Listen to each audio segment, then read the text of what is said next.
The kind of girl that you could be down for. Cause when I look at you, I feel something tell me that you're the kind of guy that I should make a move on. And if I don't let you know, then I won't be for real. I could be wrong, but I feel like something could be going on. The more I see you, the more that it becomes so true. There ain't no other for me, it's only you.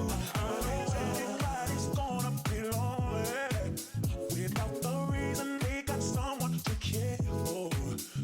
Maybe all you need's a shoulder to cry on.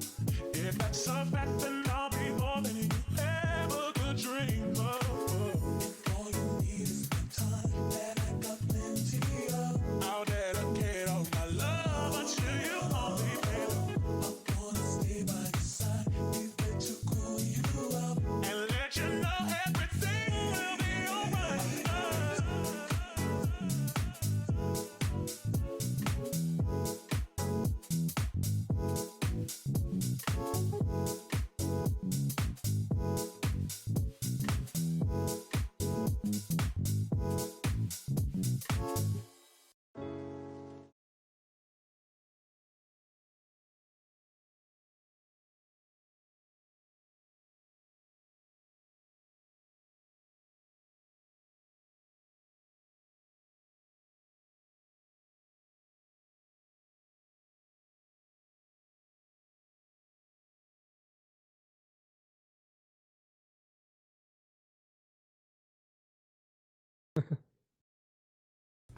One. Ladies and gentlemen, welcome to Discussions with Dazerin. Today, I am joined from two special guests here from Rival Esports. We have Strangest, he's at the top, and we have Quent at the bottom. I didn't have enough time to make an overlay for both of them, but I had to get both of their beautiful faces on your screen today. It's too beautiful that I couldn't fit it into the overlay ahead. I'm sorry, you can hate me later, but I'm so glad to have these guys here from Rival Esports today. We're going to talk about Strangest time as the TO, the history of Rival Esports, a lot of things buzzing around the community. But Strangest, Quent, welcome to the show. I hope you guys' day is going well. Thanks, yeah, it's going well. Doing great. Great, guys. Thanks for stopping by today. But let's first, I want to go in order. Strangest first, Quent second. Just give me a bit of background how you guys got into Rocket Ly Esports. Well, me personally, I was addicted to this game like in late December or whatever. And it wasn't until about April when I saw on Reddit a post to join Pro Rocket League. I've been watching like those Mocket streams for forever, and I was like so on board with everything there. But I was like, I thought I could do this. Like, I have a background in graphic design, and so I answered the Reddit post, and I was in a Discord with Scheist and Quent and all these other guys who are almost everywhere now in the community, and we just started running King of the Hill tournaments, and it just snowballed so quickly from there. Yeah, that's about it. Quent? Yeah, and I started, I think, a week or two after Rocket League came out. I bought the game for my personal stream, just to stream as I was a variety streamer for a while. And I loved the game so much that I started hosting tournaments for it just on my own. Threw in a couple bucks of my paychecks just to a few tournaments. And then I met up with Unthink, the Pash, a guy named Toasty Jones, who was a great caster, but way back in the day. And we made a tournament organization called Rocket Tourney, and we did some tournaments for Reddit. And that lasted for probably 2 or 3 months. And then that kind of faded as we all kind of just got busy, and some of our casters end up going different ways. And then that was when Mocket started really taking off. That was about the December that Strangest was talking about. And I just kind of laid low for a little bit while Mocket was just taking just insane heights for new tournaments. And then in, I think probably February or March, I got contacted by a friend of mine who I had helped with a little bit of Mocket stuff, Duviel. He contacted me to start up this new organization called Pro Rocket League. And I was like, well, I'm not doing anything else, so why not? I love playing the game. I play it all the time. So we started up Pro Rocket League, and the rest was pretty much history from there. Oh man, yes, I do remember. So for people who are a bit new to the scene, you guys weren't always Rival Esports. You guys did. You guys were PRL for a little bit. Does anyone want to like give me a little talk about like the times of PRL? Kind of like run us through that. Yeah, Quent, I think this is all you.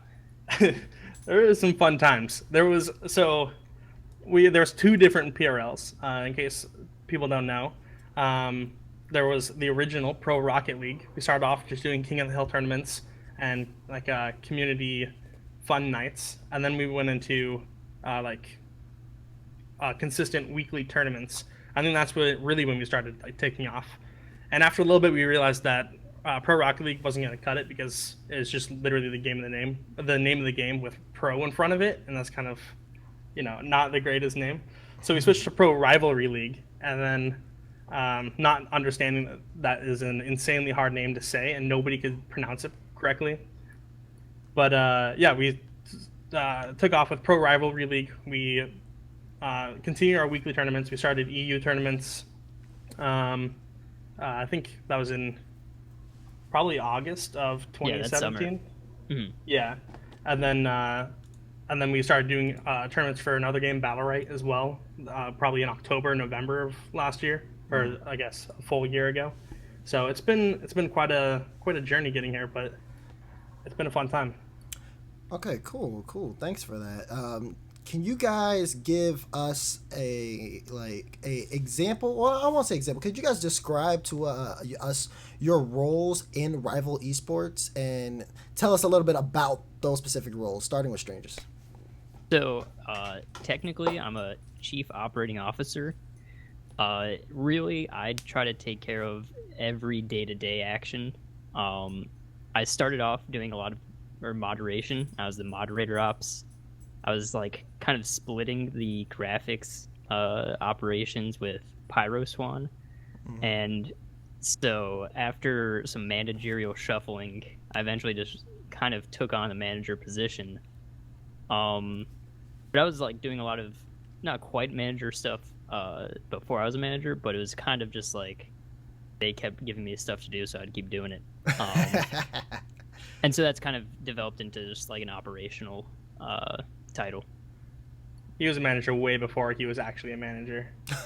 Mm-hmm. I think that's how they do it nowadays. Like they give you a bunch of work to do, and they're like, "Hey, you can do this. Okay, now after you've done it for like a year, we're just gonna give you the title, so you got it." Yep, exactly. What about you? So I'm the chief executive officer, but mainly what I do is I'm the only developer that we have really right now. We've gone through a couple developers through the years, but right now I'm the only one that consistently does work. I'm just gonna move on from that point.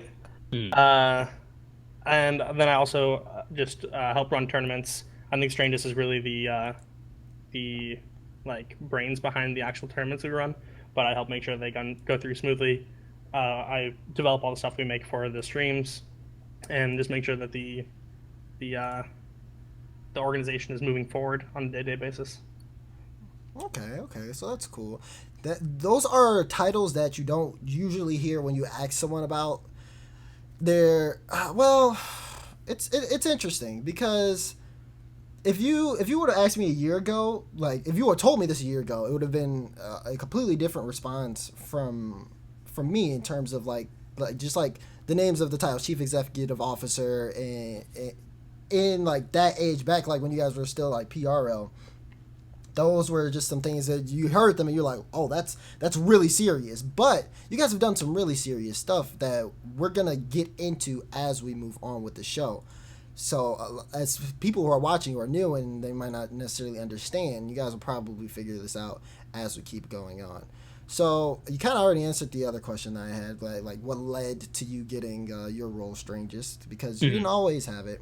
But what a lot of people don't, what a lot of people know, but what newer people they don't know is that Scheist, who now works for Psyonix, he used to be in a position similar to yours, if I'm correct.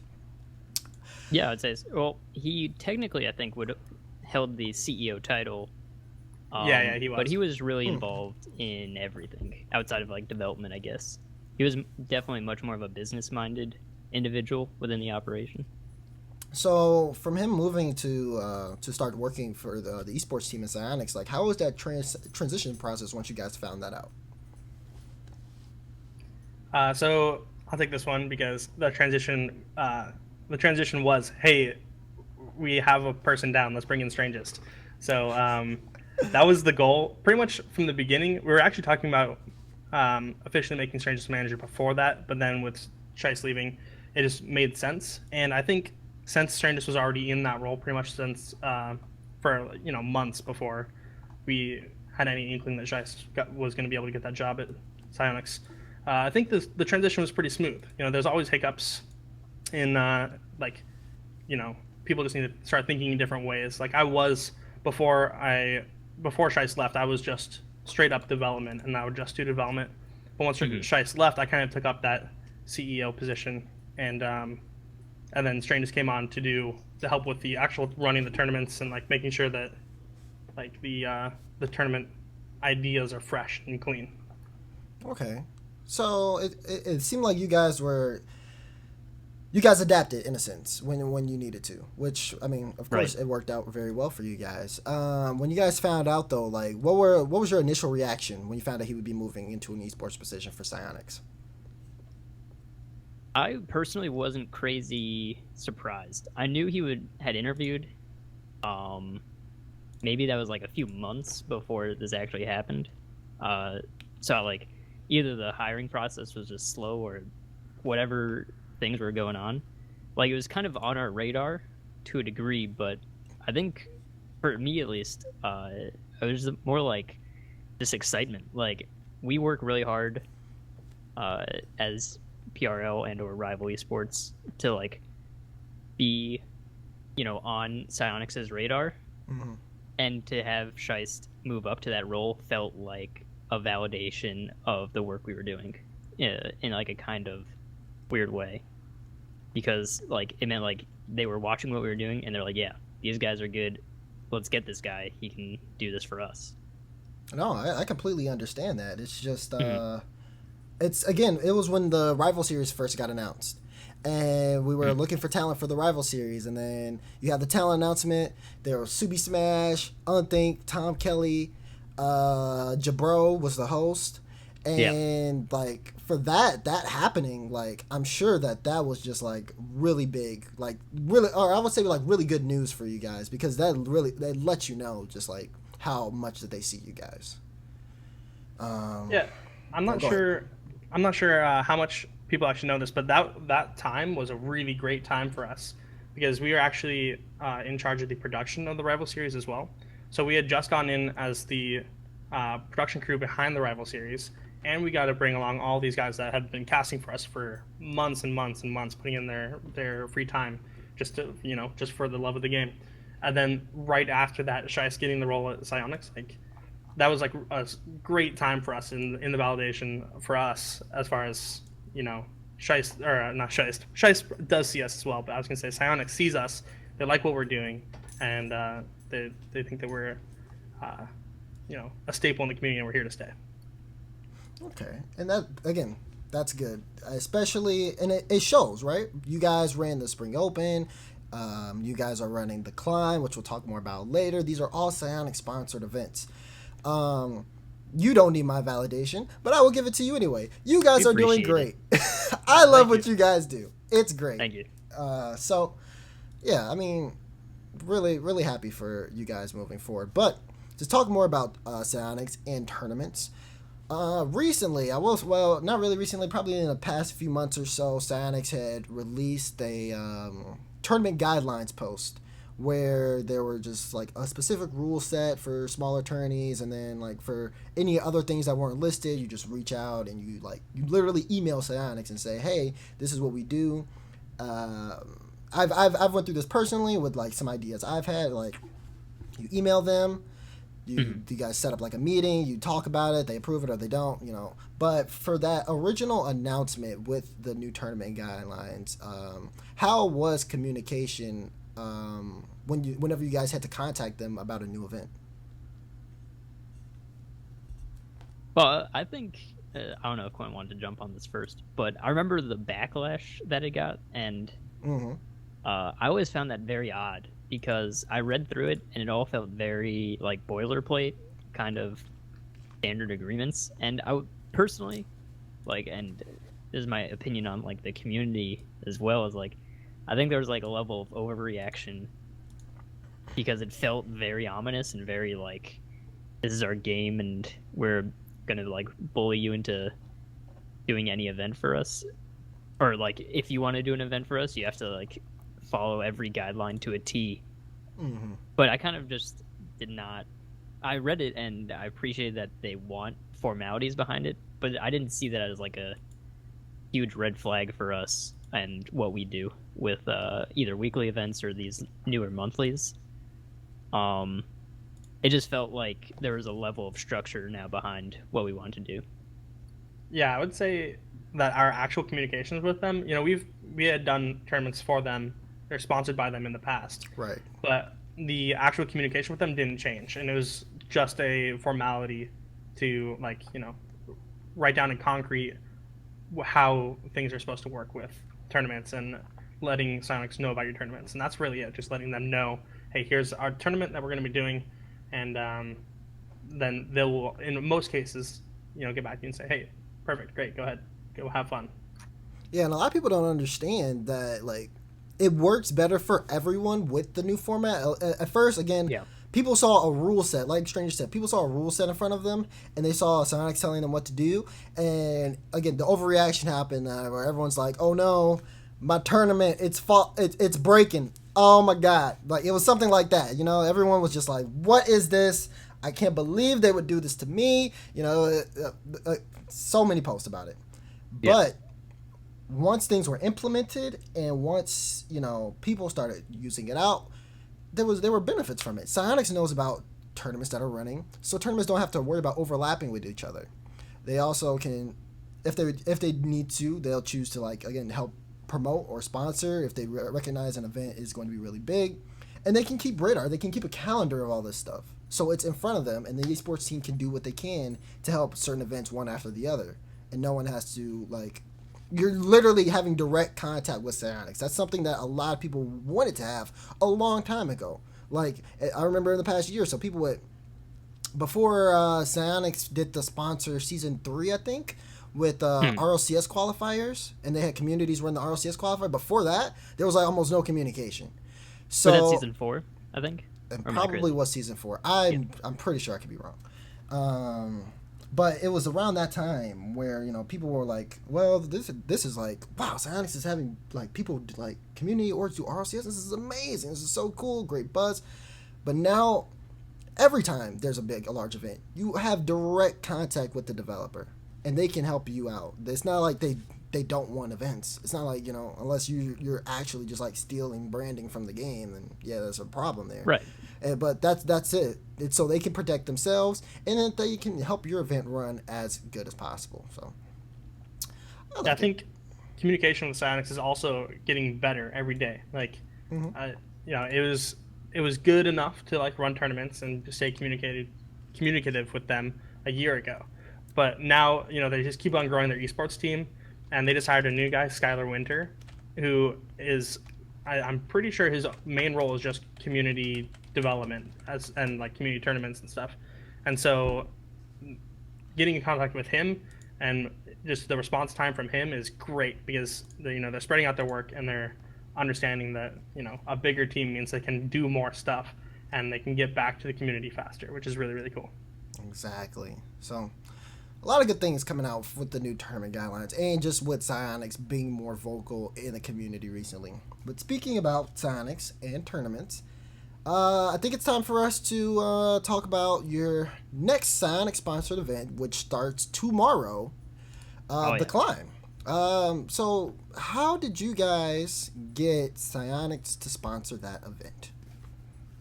So this was as a tournament like just as a core idea, this was like something I've been toying with because as a power ranker and like someone who just lives for Rocket League Esports, there's like a real divide between like the G2, NRG, Cloud9. Like those guys were off in their own corner. The rival series guys would come out and play in our events. Like Allegiance was active, Vince and Space Station or whatever team they were playing as before. Like there was just this divide between these tiers of teams, and I really wanted to capture an event that, you know, someone like a Splice or Lights Out, they can work their way up to play rival series and then work their way up further to play RLCS teams. And that's really how we pitched it. Like, it was going to be a 3-day event with open qualifiers, a rival series event, or a rival series team event, and then an RLCS team event. And they liked it, and they kind of went back to us and said, how about we give you $7,500 and just invite whoever will show up.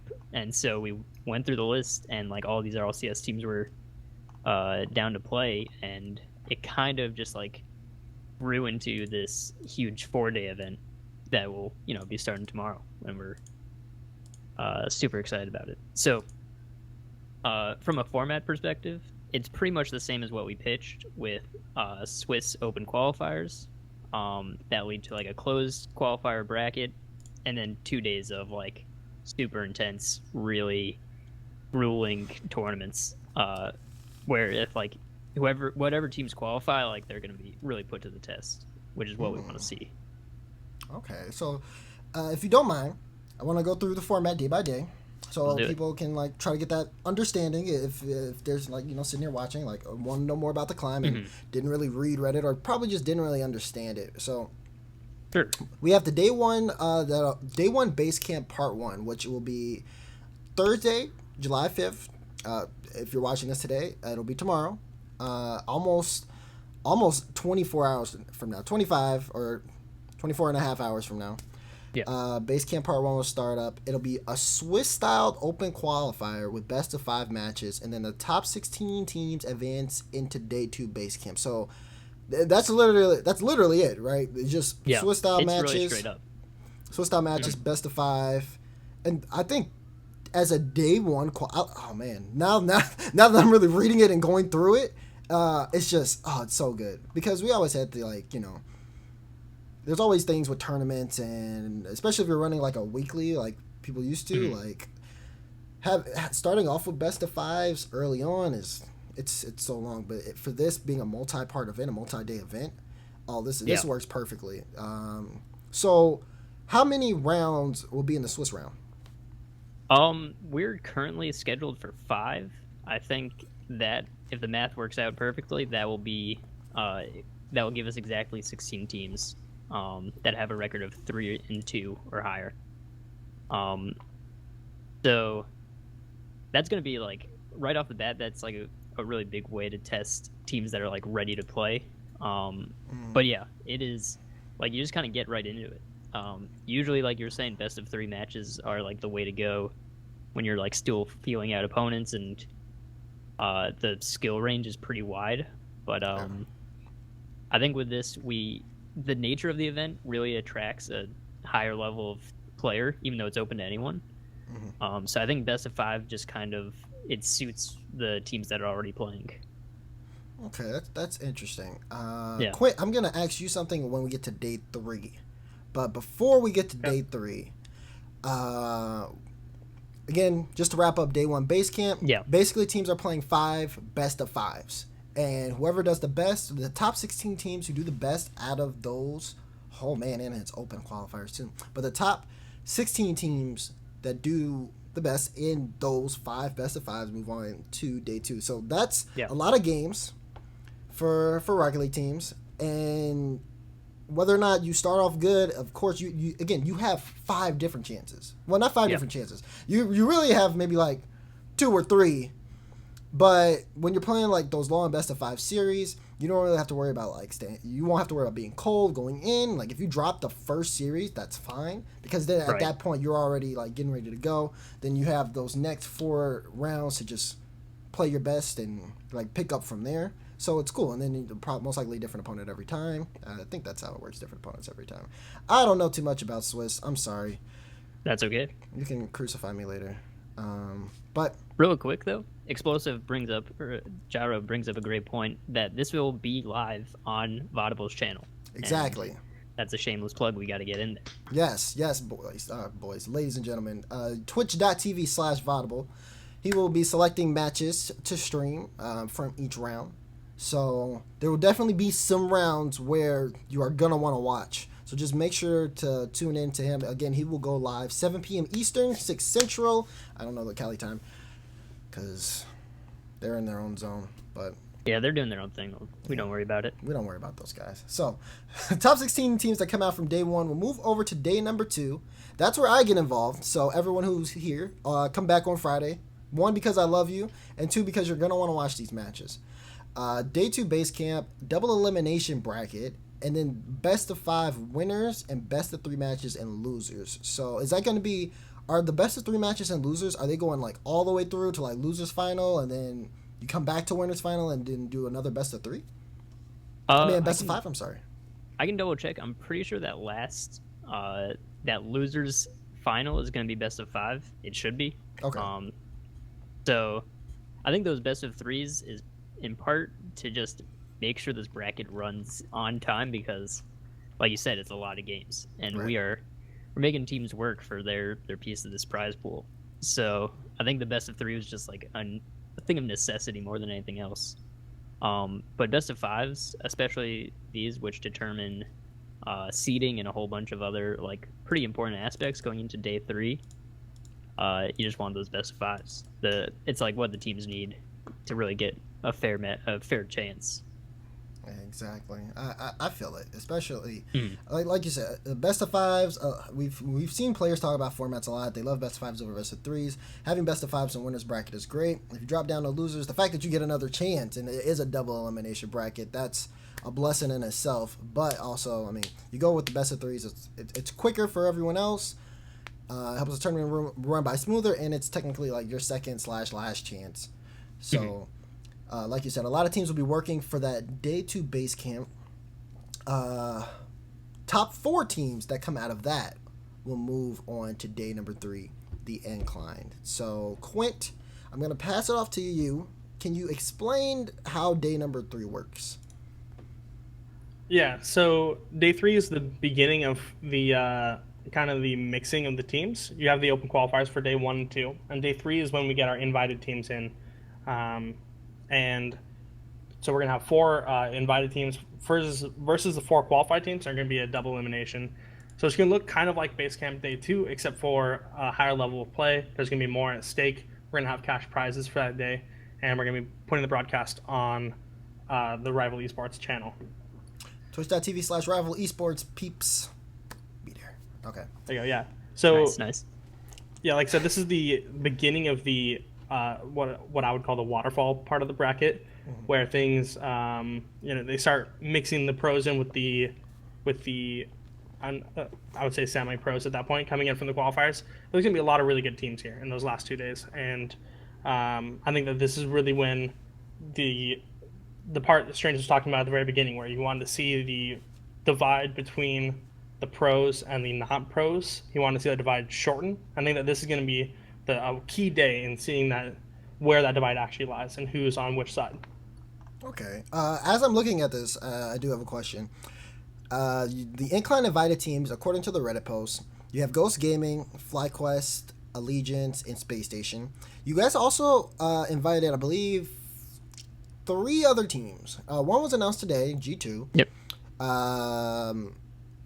I think, Kings of Urban, which is Gear G, Fireburner, and Timmy. And then I believe the third one is Cloud9, right? Yes, and EG. I think that was the one. EG, okay. They're day 1, yeah. Are they going to be in the Incline? Or no, they're the Apex, if I'm correct. Right. Okay. So the Incline is these 4 teams, and they play the 4 teams that qualify from day 2. 2 teams will qualify, or advance rather, from this tournament, and then they play the heavy hitters. That's great. They're pretty much just all LAN teams. That's amazing.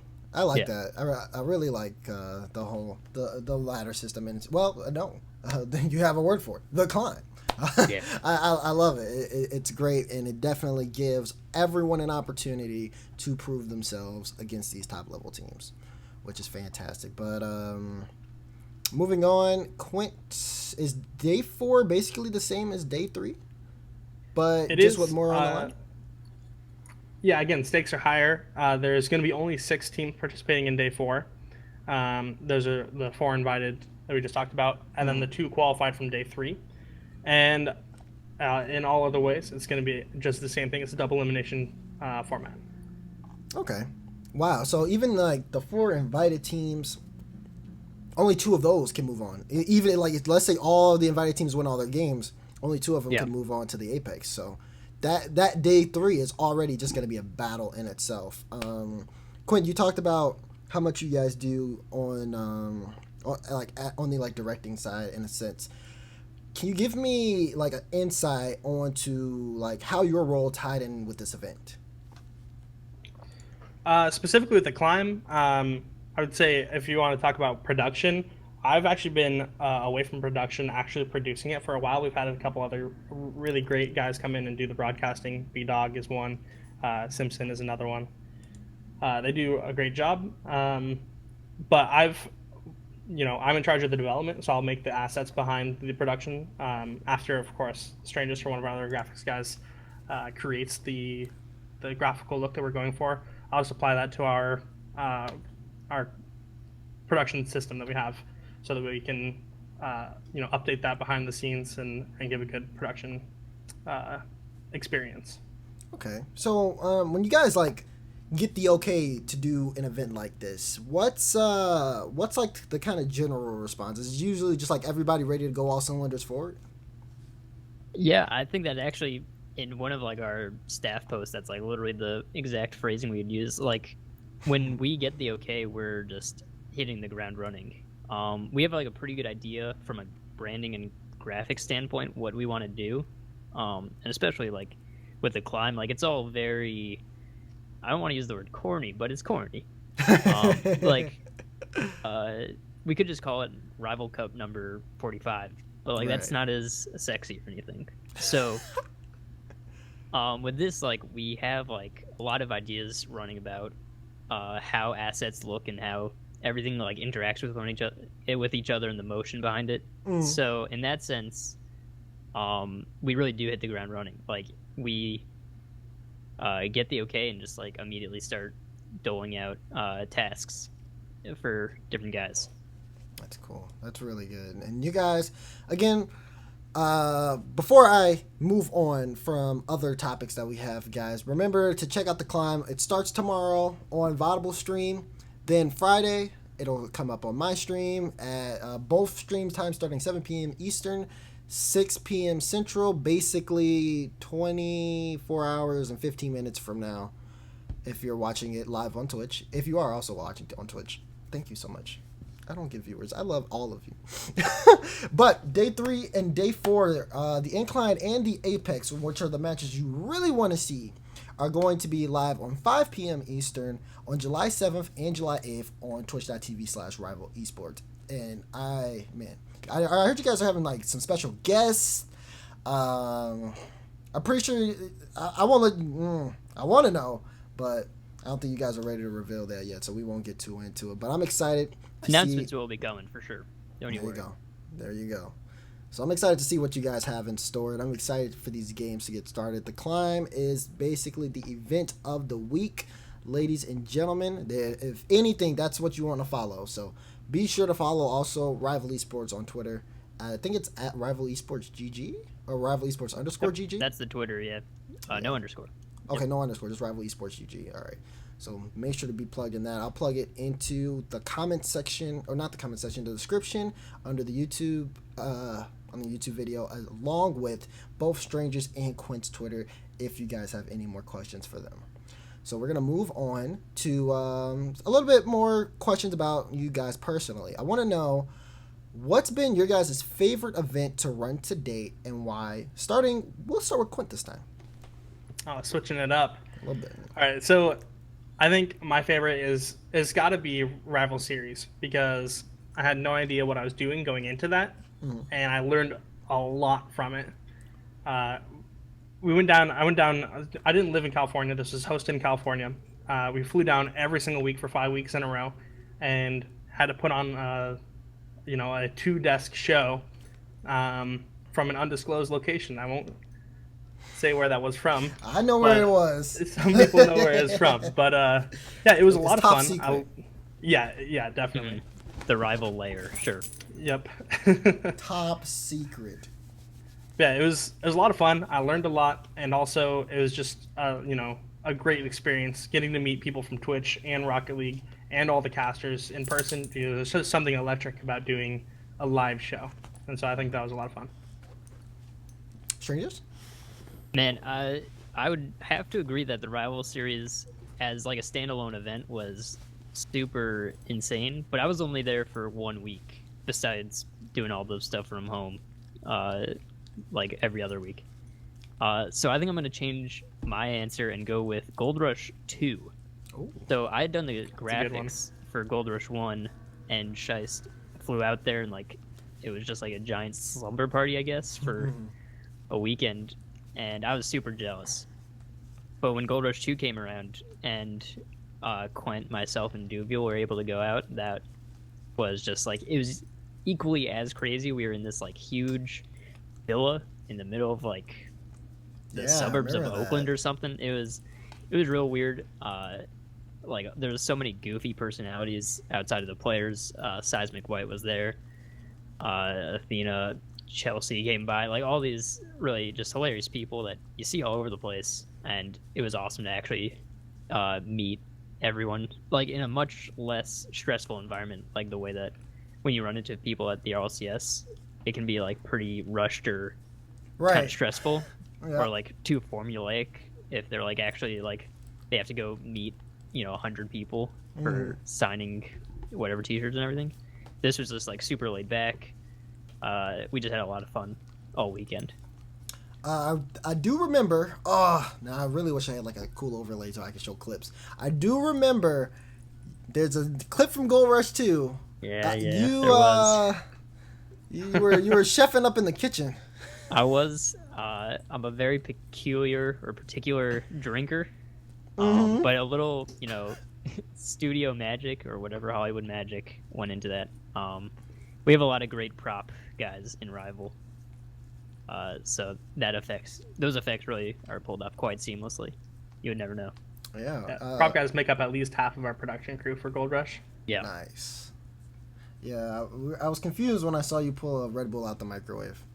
It was a little bit magical. I hope that the guys at Red Bull weren't too mad about that. We never really heard back from them.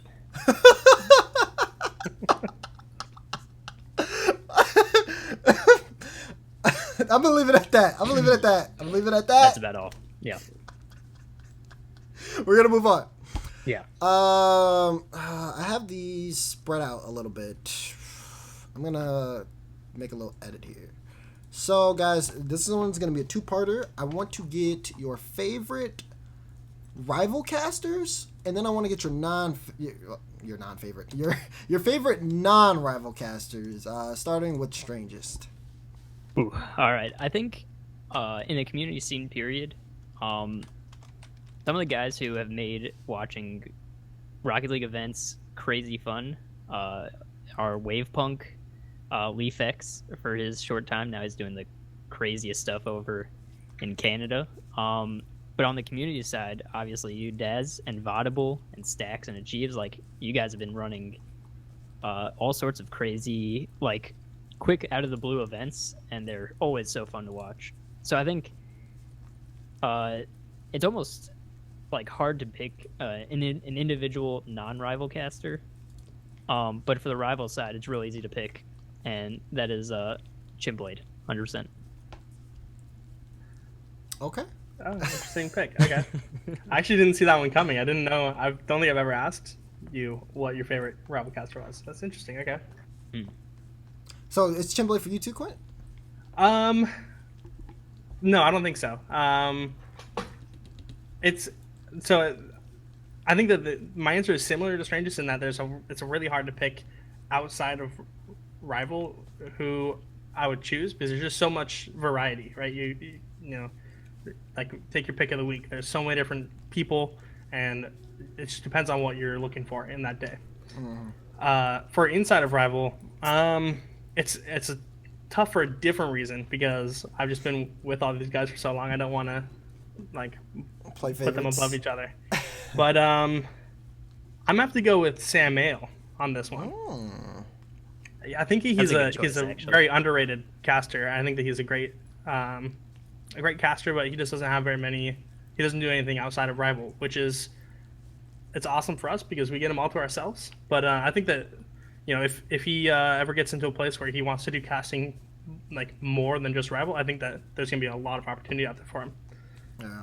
I've always been as someone. I think Samuel was the one who tried to call me out the other day because he thought I was like a Nexus caster. I love Nexus, love you guys, Yeah. but I like the only place I've ever like actually repped is Rocket League Central. Only because like when I talked to Cloud about it, it was just he was like, you can do whatever you want, and we'll just support you. And I was like, okay. So, like, I've always been one for kind of, like, establishing connections and reaching out to everybody. I've only casted for Rival once, back when they were PRL. I casted with Subi Smash. It was so good. Oh, my God. I loved Yeah. it. I loved it. That was back when ceiling shots were hot. I remember Carbon hit a ceiling shot. Me and Subi, we were just like, yo! So, that was a good time. So, just to backtrack around, yeah, I do think that I like both of your picks, and I've casted with Chimplay before. Chimplay, really good personality. He's a memer. Oh, yeah. And Yes. I had a good time with him. I think I would like to see more of Samuel like branch out a little bit more. I think that like just for me like explaining my background, I think everyone. If you're an upcoming caster, yes, there's your home, and there's like that's the place where you're comfortable, and that's what you do. But when it comes to casting, there are so many different uncomfortable like mountains you must climb or conquer for like a better phrase. And I think just like branching out is one of those things. Just stepping out of your comfort zone, it can only lead to good things, in my opinion. So, but personally, I would like to see Samuel do more things outside of rival. I do agree with you, Quent. He is a very good caster, and then, I just want to see more from Yeah. from everyone. Really. And I'd be very remiss if I didn't mention our crazy talented EU team. I was just gonna mention like, that, they yeah. are just stacked through and Oh yeah, I know about that EU Switchblade, Digital Bacon, Ooh. Craft, Digital Chrome, Bacon's Ooh. my choice. Damascus. Yeah, all Ooh. these guys. I love him. When we like brought them in, I was like a little apprehensive. We had an EU team that like didn't really fall apart, but like we just couldn't maintain running that many tournaments a week. And so I was nervous, but after Failius and that team like got going, I was like so glad we did everything we could to get them in because they just are hitting home runs every week. And it's like fun to actually get to watch these tournaments and not like have to micromanage the Twitter and everything behind the scenes. And yeah, I guess Unthink and Subi and Tom Kelly, Sam, they're all cool guys too. Whatever. Oh man, but yeah, just to piggyback on that EU tie, like I love me some Switchblade J and some Digital Bacon. Those guys are good. I would like to see them do. I think it's time for them to do some like live events for sure. I'm ready to absolutely. see those guys do more, man. I wish I could like cast with those guys. It's just that those EU time zones, man. I had to do a discussions episode with Stumpy Goblin. Mhm. I don't like getting up that early. Okay. No, it's not fun. Not fun. It's not fun, but I don't know. I might see if I might hit you guys up later and see if you can squeeze me in with them. It'd be cool to make that contact, Yeah, So. and they're a great team. Like super easy to work with. It's always a pleasure. So I mean, while we're on the subject of community casters. I'm gonna ignore the fact that you guys didn't give me any names for non-rival casters, except like Strangest threw a couple of guys out there, but he really ended like we won't pick. We're gonna ignore that. And we're gonna go to more about the community. So we've had a very interesting dealings with the community over these past couple years. Currently, what is your state on the, I would say, like the Rocket League Esports tournament community, basically like the esports community? Quentin, you want to take this one first, or should I? Yeah, I think that there's a lot to talk about with the Rocket League Esports community. I think it is now and has been in for a little while a transitional period. I think that it's really changing from, there's a time a year plus ago where everybody could put on a tournament and it would get, it would get attention and people would want to participate in the tournaments. But now you've kind of got to have incentive for people to join tournaments, and I don't think that's necessarily a bad thing. I think that's just a shifting of the community. There's still the same amount of engagement within the game. There's still a huge community of players within the game, but I think that the community tournaments that need to be going on they have to have a little bit more incentive behind them than just, hey, we want to have fun doing a tournament. Yeah, absolutely. I think part of the way this scene has grown, obviously when we talk about these huge organizations that, behind C9, G2, like these guys are making real money and they deserve it, of course. And so when you're making that money, I think the appeal to play in, a weekly 3v3, you realize like it's a lot of work or a lot of time to dedicate. And you might feel that it's just, not as easy as putting your stream up and doing 6-mans for 2 hours. Like that might be a more rewarding way to play the game.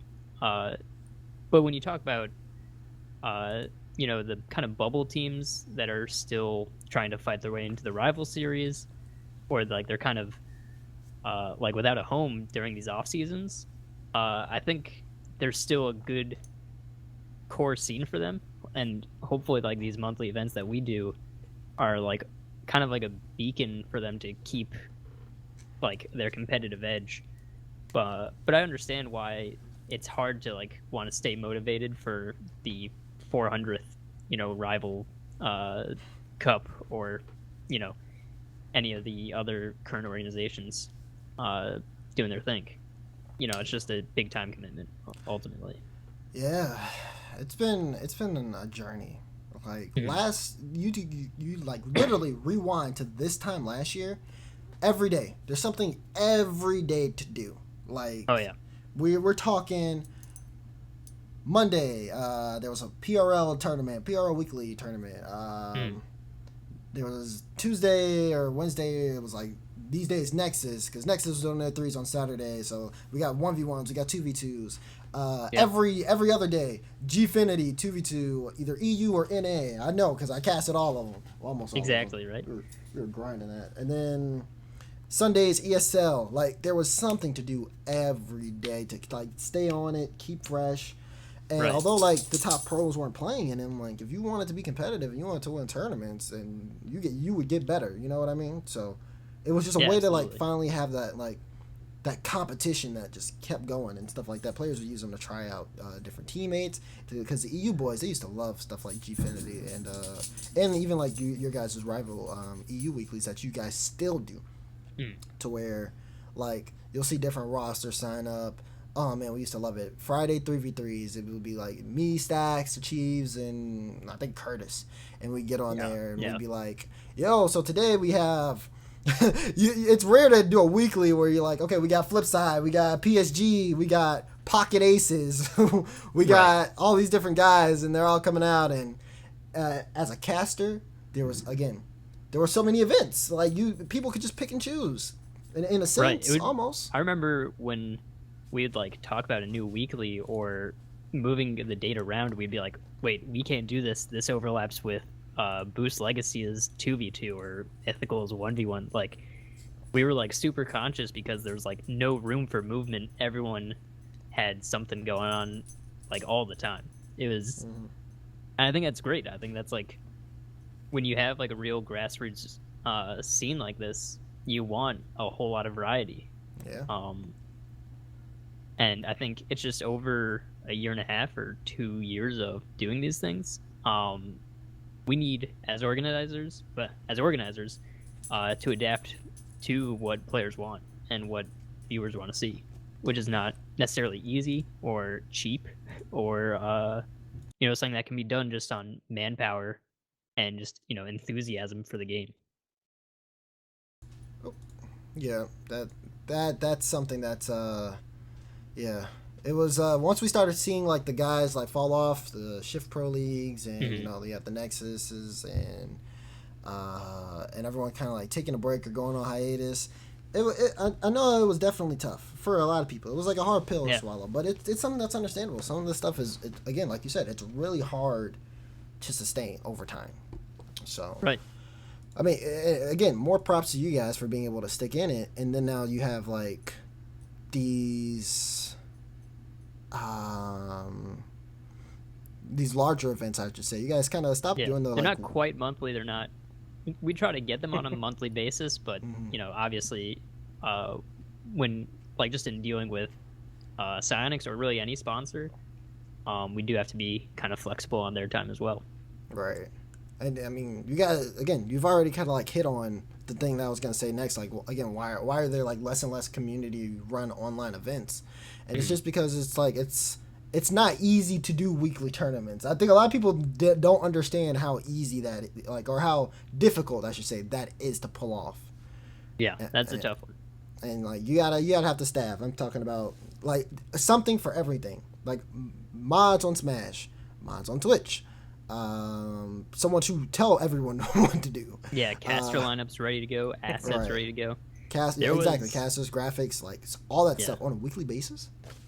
It's tough. There was a good couple of months where I was, as like the moderation operator and kind of the graphics operator too, I was showing up to every rival tournament, which was a North American 3v3, 2v2, I think 1v1, and a bragging rights on those Saturday nights. Like that bragging rights, that was a fun and tough time. I think I was staying up till like 3 a.m. pretty consistently on those Saturday nights, just helping Subi and North End Trooper. They were having a blast, so like that was really, it was like a treat to get to watch that just play out in crazy ways. But that was a rough couple of months, and I'm glad I'm not doing that anymore. It wasn't even for like a lack of help. We had a ton of help. I think at the time we had something like 75 people helping in Rival. It's a huge number. Yeah, it was just outrageous. Right, it was just an insane amount of work to be done as well. And all those events were all volunteer events, so we just could really take help from anybody that wanted to help out. So it wasn't easy for us. It still isn't easy, but I think that since we made it through, I think that we've learned a lot from that. Yeah, we definitely focusing our attention from like 4 or 5 small events to just really honing in and perfecting one big one. I think is not only a healthy choice as like an organization, but it's something that kind of reflected what the community was looking for. Yeah. So that's how we're playing it out. Yeah, again, it's working. No one, I don't think there's anyone that could complain about it. You have an opportunity to play for 1, big money, and then 2, play against these teams and make a name for yourself, all in one place. And if you don't show up, that's completely on you. And it's just the stakes in itself. Like, this story writes itself, and you guys are able to present that to the Rocket League community. Again, the Climb guys, open qualifiers. I believe are signups closed? No, not at all. Signups are very open. Yeah, so you absolutely do got to get in on that. But when do signups close? So people know. 30 minutes before the tournament starts. Oh, I please. Definitely advocate that you guys sign up. Can I sign up? Sorry. Like, is that a thing? I don't think I'll. Yeah, I'm gonna say yeah. I don't think I'll make it, but secret mod power there, so you can definitely sign up, and I would encourage it. Definitely do it. Sign up, play on Vaudable stream, lose, and get the stream the next day. Easy. Easy. I think Axeltoss registered. He so did. That's cool too. I'm excited to see what he brings. he might have a little secret power. I gotta build my caster team. I can't pick up a Chiefs because he's all the way in Europe. We might have to bring G3 Esports with me, Jorby, and Stacks. We'll have to bring it out the gates. I mean, that's a trio. Yeah, that's. Whew, I don't know any better trio, but that's enough about me. We gotta move on. So, wow, you're hitting it. You're hitting it. Like every time I take a look back at this and ask a question, you guys already have the answer. For those who don't know. I do provide our guests with a list of direct topics so that they're not taken too off guard or too off surprise. One of the questions we had next up were, what made you guys stop doing weeklies for North America and switch up to larger events, which Strangest just hit on. I see Unthink in the chat. He's distracting me. I look better than Unthink, so I kind of take offense to that, but it's whatever. I'm sorry. Oof. We're not... I'm don't only make me picking on him because I have the power to speak right now, and I know he can only type like a little idiot. So I'm gonna keep hitting that. He's the viewer this time, and you're running the This the is show. like a slow cooking revenge that I've had. Oh, this is great. This is great. Okay, so next question for you guys: do you think there's a way to see more events like the ones you do from other members in the community? Like, do you think there's a way we can see more community members running events like the Climb, like the Spring Open? And if you do, how can we do that? Like, how is that possible? I think it's entirely possible. You know, we came from, or we are still part of the community. You know, like I would say anything that we're doing, you could see again and again and again. It just takes the right amount of work and dedication to getting what you need. As far as how, that's a very, very difficult question. Mm-hmm. And I think there's a lot of people in the community, so manpower is not going to be a problem if somebody else wants to come up and do large events like these. I think just getting experience is a good starting point. You know, start running tournaments, constantly refine your production, so that way you can, continually grow your production value and what viewers want to see. Keep on building on that, and then at a certain point, there's a whole talk about money and how you're going to fund it. But I think that's kind of a question for each individual organization and what their goals are for how they're going to get their money. Yeah, I definitely agree with everything you said there. And I think a big aspect that we kind of discussed earlier in the show was just being communicative with Psionics. Corey Scheist, Skylar, like all these guys are pretty accessible. We've had the benefit of, working with and knowing all these guys for a while, but if I'm a new person, I would not hesitate to reach out to them, talk to them about an idea, or even just kind of get a introductory sort of line of communication, because that can go a long way. And I think that's something that they're super cognizant of. Like, they, as an esports team, want to be a part of this community and help it thrive. And reach the potential we know it has. So, I think there's a notion or notoriety that they're the big scary developer, but just being communicative is super helpful in getting this stuff on the road. Yeah, they're definitely on our side. They're here to help the community as a whole. So, I like that. Ladies and gentlemen. Take notes, because write it down. They're doing it right. You guys have been continuously oh man, words are hard. You guys have been constantly making successful events time after time again, and I expect no less from this one. Partially because you guys have me. Okay, I'm kidding. But we're gonna move on. Do you think? Oh wait, I'm sorry. Has there ever been a time where you guys have received negative criticism, but not just any negative criticism, like trolls on your Twitch chat or on Reddit or anything like that, but negative criticism that actually made you guys stop and think, that really hit you guys and said, we need to make a change about this particular thing? And did you? Was there any change you made afterwards? Is there anything like that you guys have experienced? I would say definitely. I think one thing we as a group are really good about is being our biggest critics. We would hold caster discussion meetings all the time. We have graphic stand-ups. So, like, we are constantly reevaluating and critiquing and building on our work. So in that way, we definitely work off of feedback, and we need that feedback. But I've definitely and very eagerly taken on some long discussions with professional players and the bubble tier players, asking about seeding, because that's a big aspect of what I do, and it can be tough to try to justify these things, because pretty much have to tell someone yeah, sorry, you're not as good as you thought you are, in the nicest way possible. And in general, I try to be very diplomatic about it, but because that's the core of the message, it is definitely hard, and I feel not bad, but I feel timid in how I approach those kind of conversations, for sure. Those are some tough conversations. I do not envy those conversations. I kind of stay out of seating for the most part, because Strangest just does such a great job. So I'm thankful for that. If at least because I don't have to tell them why I seated them in a specific way.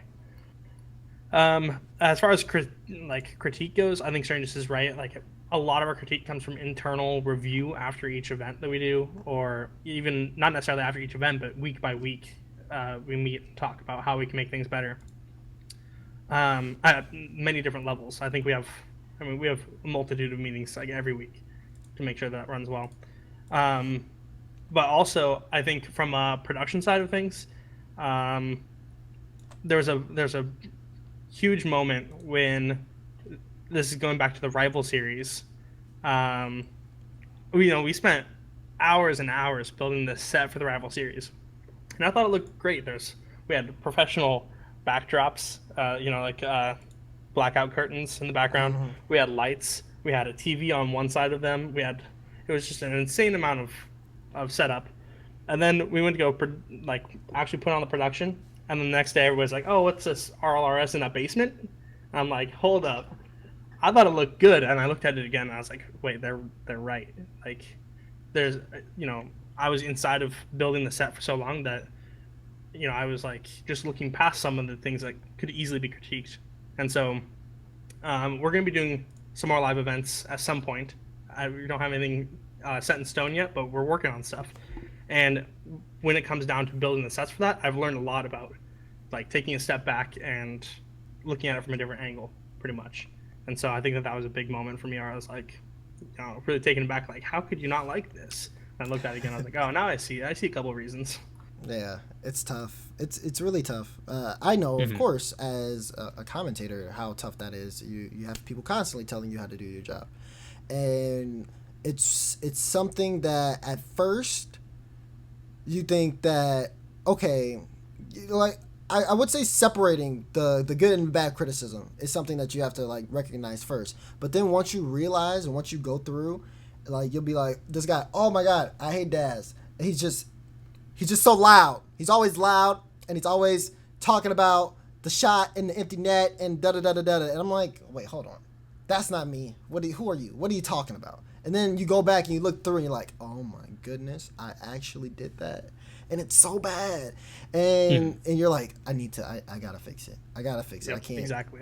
I can't, And recognizing that is a challenge in itself. And then taking the steps to improve it is, again, another challenge in itself.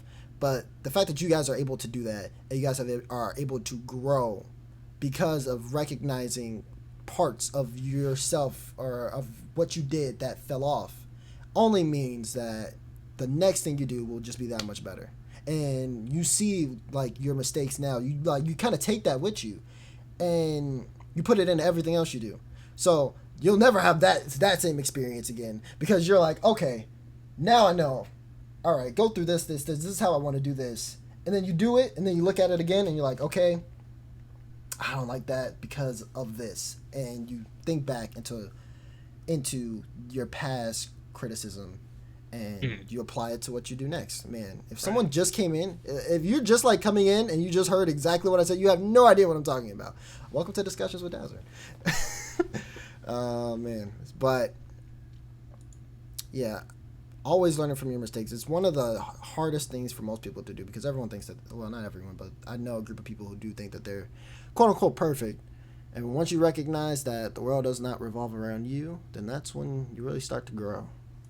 Yeah, and especially for a field which is essentially just live production, like there are going to be mistakes. You're going to have your Janet Jackson moments, which might be a reference that's like too dated for our audience, but like it's, you know, you kind of stumble through an event. You don't totally just like gracefully move through it. Like I'm sure in RLCS they're just as panicked, even though everything looks so crisp and clean. Like it's you're in that copper box and you are like kind of glazed over with how cool everything is. But behind the scenes, everywhere it's always panic and constantly like very like not critical, but very like discerning about what is going on and making sure it's the right thing to do.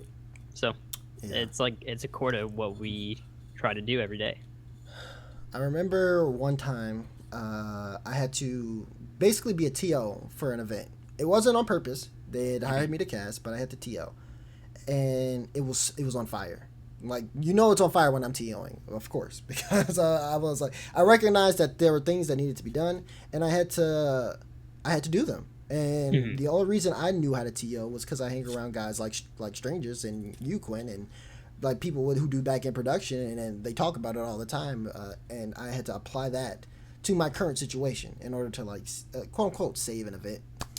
And again, super stressful, on fire all the time. You're just like, you're looking at everything that could possibly go wrong, and you're just panicking, and it feels so wrong, but you're going through it, you're getting stuff done. And then at the end of the day, when you ask players, hey, what do you think that could have been done better? And they're like, oh, I think it was ran pretty cool. I think everything was fine. Like, yeah, we didn't really have any issues and stuff like that. And you're like, first you're like, what? And then I remember I was telling someone about that, and they were like, if you were in an event, no matter how on fire you thought it was, if the players and like the people who are there didn't know, then that means you did a good job. That's very true. Very true. So it's definitely a stressful line of work. I do not envy you guys at all. I'm sorry. I'm already stressful enough that that comes from talking on this. Yeah, seriously. So we're gonna move on though to talk to get a little bit deeper into you guys as an organization. You guys have been an organization for, I want to say it's more than 2 years now. Actually, how long has it been? How long has it been since you guys started? Do you know? I think actually in 3 days is our 2-year anniversary of like our first tournament. Oh wow! But we've been organized as a group of people for probably 2 years and 3 months. Something like that. Yeah, for those first like 3 or 4 months, it was kind of comical because we were like all so eager to get going on these tournaments, but like we made like a real conscious effort to like make sure this first tournament was going to be like big, like smooth, like well produced. Like that was like, I remember it being like a not quite an issue, but like people were like ready to go, and the King of the Hill like little events on the side were like, they were not enough for us, you know. But okay.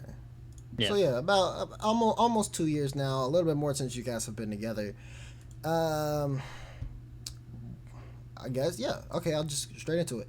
What is your guys' mission as an organization? What's your goal? What are you guys striving to do at Rival Esports? I would say we've written down multiple versions because this has changed as we've aged. And it changes maybe once every 6 to 9 months. We get a new like opportunity or a new thing that we can do, and we're like, oh man, this is the thing that we want to do. But I think right now, really, we're just working on pushing the boundaries of online broadcasting and seeing what we can do with, online resources, people like distributed broadcasting, which is a really interesting, like problem, or maybe it's not a problem, but it's it's a really interesting situation. It's almost like a solution more than right. Yeah, it's a right. solution to the lack of, you can't have people around the world show up to a live event all the time. So it's a solution, but the means to that solution is an interesting journey. Okay, that's Yeah. I would definitely tack on just the nature of the work we do. We focus on providing like the real perfect experience for the player and the viewer. Like that's really been like the core of all our decisions. We don't really try to like put our players in like unideal playing situations. Like we don't want them up until 3 a.m. Though that has happened before.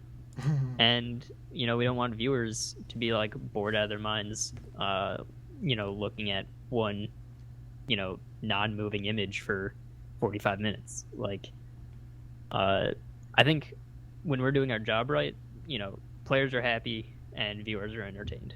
That's all about it for me. I like it. Now, Rocket League has been your guys's. I mean, it's something that you guys have like really done a lot for, but it's not the only game that you guys have ran tournaments for. You guys work with Battle.right quite a bit. You guys have had Battle.right tournaments, and you guys have done that for quite some time. And you guys also work closely with the developers behind Battle.right. Can you talk to me about your relationship with the developers behind the game? Yeah, I think I think this is kind of touching on another point, but the relationship that we have with Battle.right is an awesome relationship, as awesome as we have with Psionics, but completely different, in a completely different way. So we've worked with Battle.right for, I would say, also almost 2 years. It was, I think, October or November of 2016 is when we started doing those tournaments. So it's been about a year and 9 months or something like that. But working with them, we've grown with them. They were a very small studio to start off with. I think that they've, something like doubled their size since then. And they've also gone through a whole beta stage and released a full game. So our growth with them is very much like I don't have a really better word for it than like siblings. Like we're like growing together. It's really a cool experience. Symbiotic maybe is the word you're looking for. I think that's a good word like for those it. birds that eat bugs off of rhinos. Oh. Right. Yeah. You know what I mean? All right. Anyway, yeah, Battle.right and SLS have been really awesome to work with. Part of kind of our like intrigue with that community and that game as a whole was because of their community, and they had like, and I still think they have like this really fascinating core of a game, despite the player base being pretty significantly different than Rocket League.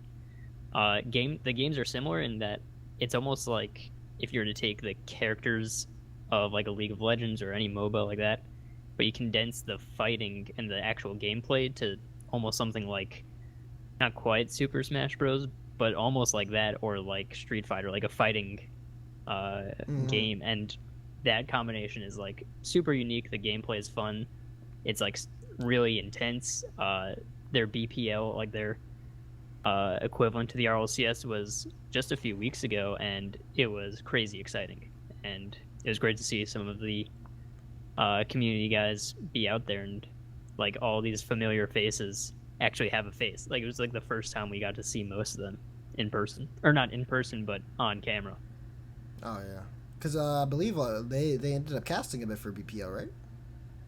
Yes. Yep. So In the Flesh and Crooks, who are two guys who have been part of the rival team for a while, joined up with, I think was it Bloom, Jolty. I've already forgotten, but they brought in some other guys to cast and produce the entire event, and it looked great. I mean, I was really hyped on it. That's good. I mean, again, hearing the relationship that you guys have had with this developer is quite something, and it's good to see that you guys have spread out a little bit more than to Rocket League for sure. So now, we've talked about your relationship with Psyonix. We've talked about your relationship with the Battle Right devs. I don't know the names of them. I'm so sorry. Stunlock Studios. Stunlock Studios. Jorby's gonna kill me. He loves Battle Right. But can you compare and contrast the Battle Right developers and the Rocket League developers? Like, as someone who has worked closely with both of them, can you tell me who? I guess compare and contrast. Who does what better than the other? I mean, that's a tough one because there's so many different facets to game development. I would say, I mean, maybe it's just because the game hasn't caught on very well, but I would say the community development from Psyonix there's a stronger presence than with Stunlock Studios for Battle Right. I think that's one area it's pretty clear. Okay. What about the other way around? Is there anything that like Stunlock Studios has been really on point with that you would like to see more from Psyonix? Again, I think I'm in some discussions with where the Stunlock devs are talking directly with the players. So I think maybe direct feedback from the community is something that Stunlock has been really focusing on, and maybe something that Psyonix might be doing that just behind doors that I'm not in. But I definitely see a lot more of developers directly asking players, here's this new thing that we want to add. What are your thoughts on this? How can we make this better? Here's a new tournament we want to do. What are your thoughts on this? How can we make the format better? Mm-hmm. Strangers, before I say anything, is there anything you want to say on it? I would tack on that I think Psyonix does have that communication. I'm pretty sure neither Quent nor I are a part of it. But I think as a developer, they've been very receptive of feedback just because the nature of that game where, very small changes to a champion can really alter the gameplay in a huge way. Mm-hmm. So I think in that regard, they're especially receptive, both in regular gameplay and like on the esports level as well. Okay. Yeah.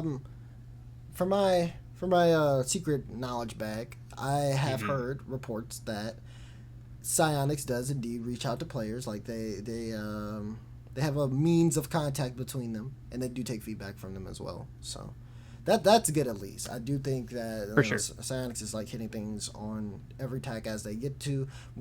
We just don't see it all. That's just it. I do believe that. But I mean, it's really cool for you guys to have worked with both developers so closely on their games and in their esports scenes, to the point where like even their premiere events you guys have helped to become a part of. Like that's fantastic. I don't know anyone else I could like have this conversation with, which is great.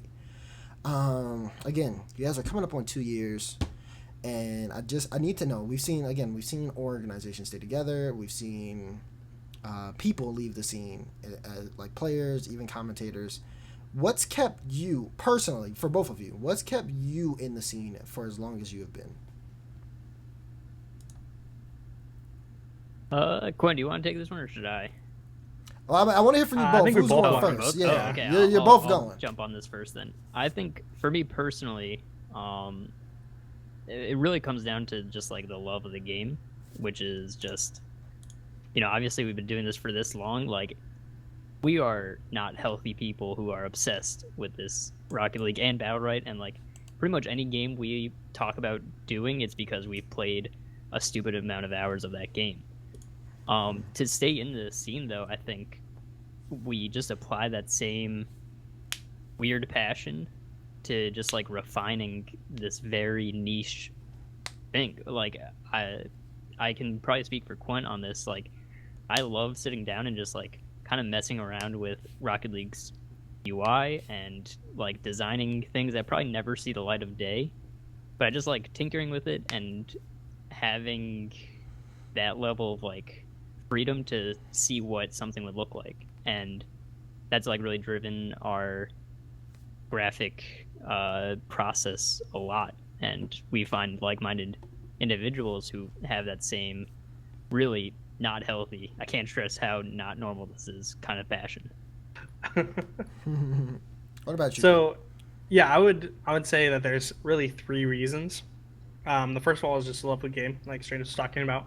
You know, I I'm not sure I'll ever find a game where I put in as many hours as I have with Rocket League, and in Valorant and stuff. So the second reason I would say would be uh, the people in the community, and I don't get outside of rival staff that often, but the community is awesome, and specifically I love the people that we work with in rival. So that's a huge thing that keeps me in the community, right? I want to keep making tournaments for our staff and for the community because I feel like that's something that we can provide. And then the third one is a little bit unique to me because I I guess before I did Rocket League tournaments, I was a speedrunner, and there's a related aspect here in that a speedrunner you'll keep doing the same thing over and over and over again, and you get slightly better each time, and that's exactly what we're doing with Rival.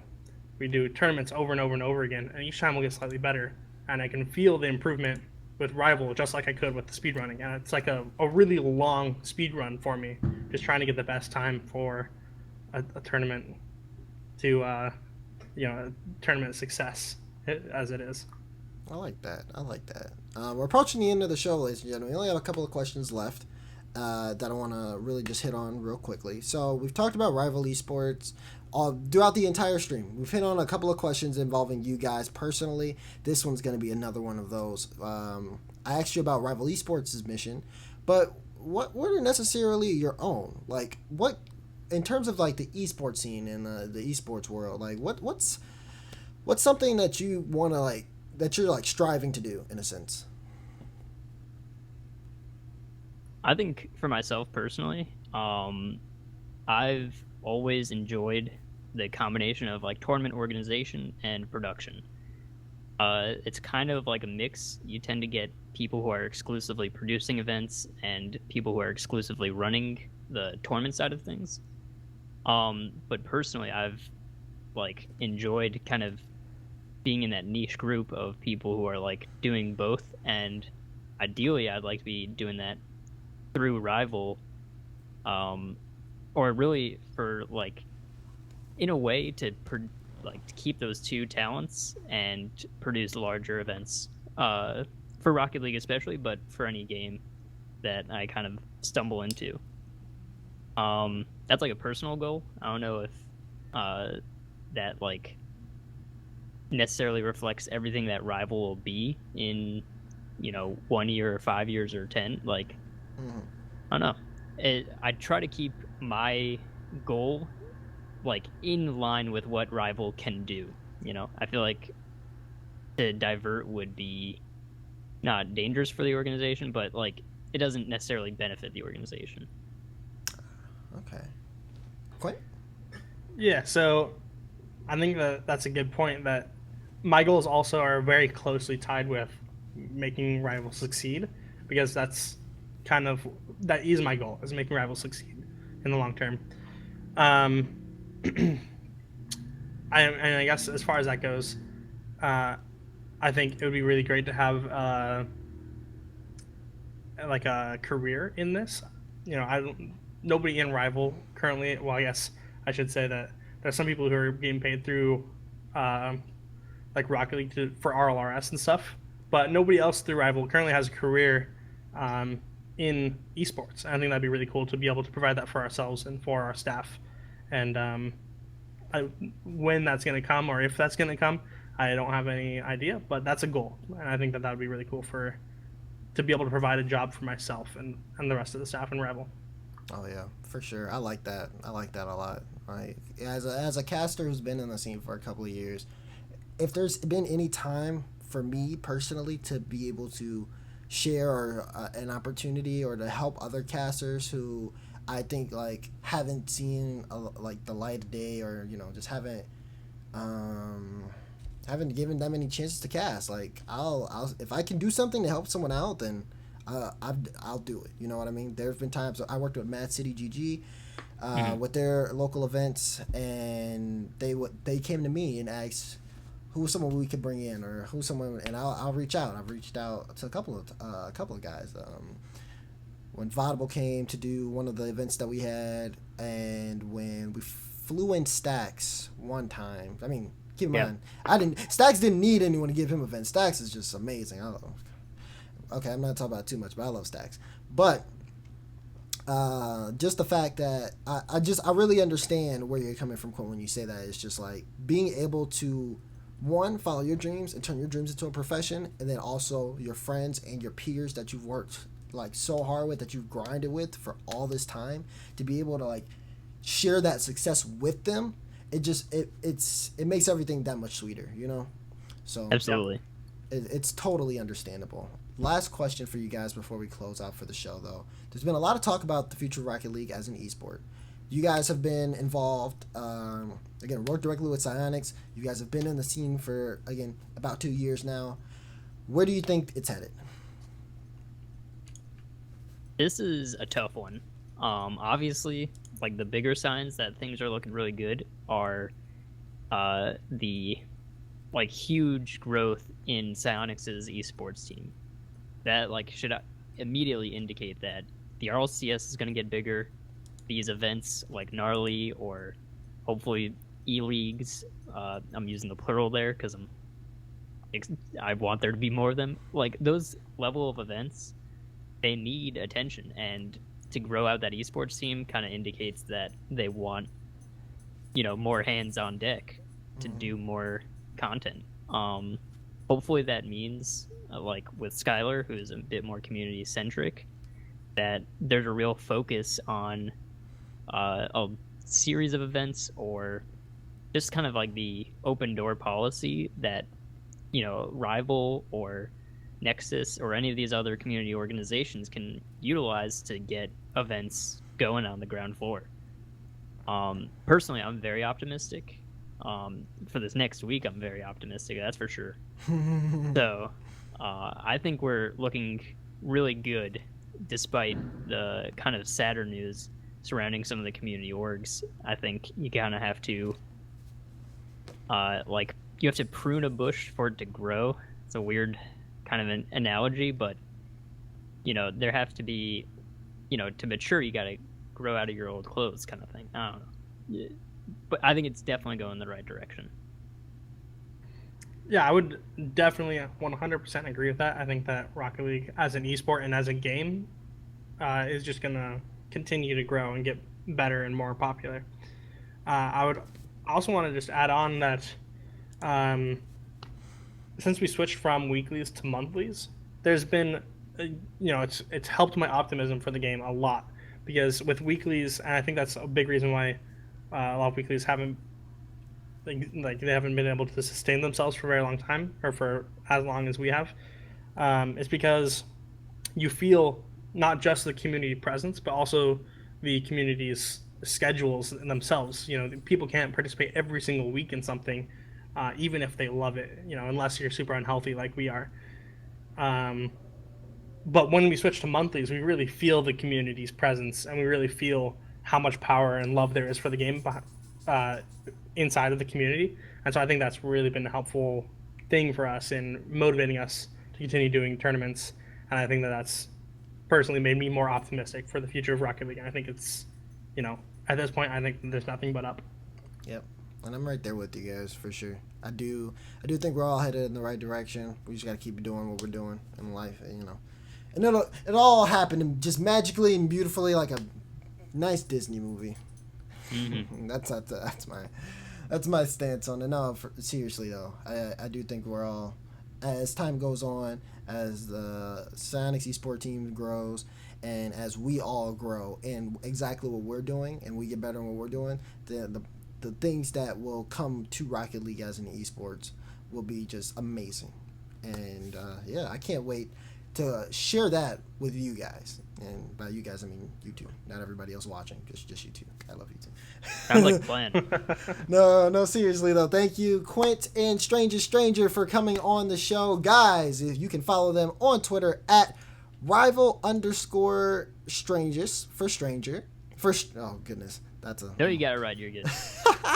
And then then at rival_Quent for Quent. If you're watching on YouTube, It'll be in the description below. You already know where to follow me on Twitter at Dazerin. And then, I've never said this before, but Make sure to smash that like button and subscribe if you do enjoy discussions with Dazerin. But I would like to see, more than anything, more discussion about the topics that we've talked about today. Just be more vocal on the socials. I love it. I love seeing any type of positive buzz around Rocket League as an esport, and just people expressing their ideas and bouncing things off, because you never know what could come of it. So again, guys, thank you so much for joining me. I hope you had as much of a good time as I did. It was a pleasure having you guys on the show. That's going to be it for us, ladies and gentlemen. This has been Discussions with Dazerin. That's Strangest. That's Quent. I'm Daz, and we are signing off. Have a good one. Love you.